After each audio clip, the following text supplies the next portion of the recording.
হাত জোর করে বলছি, দেশের যদি শান্তি চান আপনারা গণভোট রায় করেন, না হলে কিন্তু আরেকটা জুলাই আপনাদেরকে দেখতে হবে।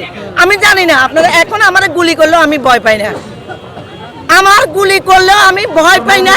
এই দেশের জন্য যখন নেমেছি সত্যের ন্যায়ের পথে কাজ করবই। আপনাদেরকে হাত জোর করে বলছি, মাননীয় স্পিকার, আমি কোনো সংসদ সদস্য না, আমি একজন সাধারণ মানুষ, জনতা, আমি কোনো পার্টিরও ছিলাম না, কিন্তু আমি এই জুলাইকে আপনারা যেভাবে অপমান করছেন করেন, যারা বাজে কথা জুলাইদেরকে বলছে, এই জুলাইয়ের জন্য আপনারা আসছেন, তাহলে আপনারা কেন এটাকে আপনারা মানছেন না? না মানলে আমি জানি না এই দেশে কি হবে, আমি জানি না, ভবিষ্যৎবাণী করতে পারছি না, সরি, দুঃখিত। আল্লাহ ছাড়া কেউ ভবিষ্যৎবাণী করা যায় না, কখন কি হয়ে যায়। শেখ হাসিনা 5 আগস্ট চলে যাবে, সে 1 ঘন্টা 2 ঘন্টা আগেও জানতো না, সেটা তো আপনারা বুঝতে পারছেন। তাকে কারা এইভাবে, সে বিশ্বের ক্ষমতাধর, কত কিছুই তো ছিল। আরে ভাই, পৃথিবীতে আল্লাহ সে কেউ ক্ষমতাধর নাই তো, আপনি আমি কি এই হাজার হাজার সম্পদের মালিক হইলে একটা সাদা কাপড় নিয়ে চলে যাব? তাহলে কেউ খাচ্ছে না, গরিব দুঃখীরা এক বেলা খেতে পাচ্ছে না, রাস্তায় হাঁটছে, তাহলে তারা খাবার পাচ্ছে না কেন? আপনারা যেদিকে যান, ওই দিন কিছুদিন আগে আমাদের গাড়ি আছে, ওই গাড়ি মিরপুর বিটিআই, বিআরটিএ, ওখানে যখন আমাদের ফিটনেস করবে, রাস্তায় আগে দালালেরা 5,000 টাকা নিয়েছে। তাহলে আপনি বুঝেন না কেন 5,000 টাকা নিয়েছে? আমার গাড়ি ফিটনেস নাই, তারপরে ফিটনেস করে দিবে, অ্যাক্সিডেন্ট করবে, তারপরে দৌড়বে। এরকম তো হাজার হাজার গাড়ি হচ্ছে। কেন আপনারা অবৈধ পথে চলছেন? কেন অসৎ পথে কাজ করছেন? কেন দালাল নিপাত যাবে? আপনি বুঝেন না? আপনি দেশ শাসন করেন, আপনি কি ঘুমাই শাসন করতেছেন? আপনার পড়তে হবে, আপনাকে জানতে হবে। আমি অল্প সময়ে জানি বুঝে পুরো রাজনীতি করি না, তবে রাজনীতিকে বিশ্লেষণ করে প্রতিদিন দেখি, প্রতিদিন কোথায় কি হচ্ছে আমি দেখি। আমাকে যদি সংসদ ভবনে আমি যদি যেতে পারি কোনোদিন, আমি বলবো আমি জনগণের হয়ে কাজ করব। আমি কারো থেকে 1 পয়সা নিয়ে আন্দোলনে খরচ করি নাই। আমি 60,000 টাকা খরচ করেছি, কার জন্য? একটা পয়সা পাওয়ার জন্য না।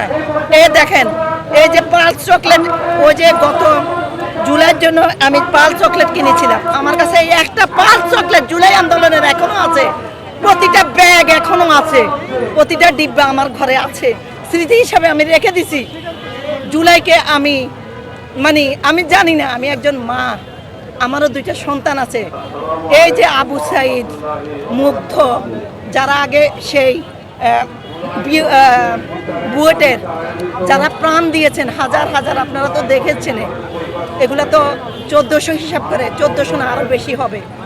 কত মানুষ, যার ঘা তার ব্যথা, যার সন্তান গেছে, যার ছেলে, যার মা গেছে, যার বাবা গেছে, যার স্বামী গেছে, তারা দুঃখ বুঝবে।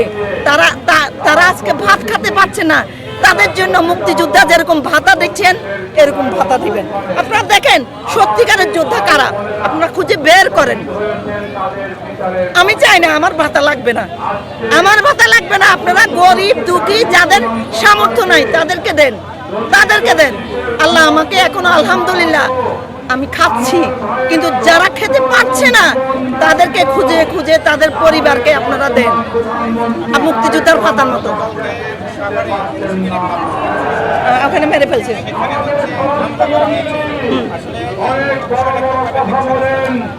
আমি কি বলবো ভাই, হামলা তো এখন ওরা ওত পেতে আছে এনসিপির উপরে, এখন হচ্ছে রাহুর ঘাস, বাঘের মতো ওরা আছে, কত বাঘ চারদিকে বসে আছে। এই বাঘ একদিন বিলেই হবে, মনে রাখেন।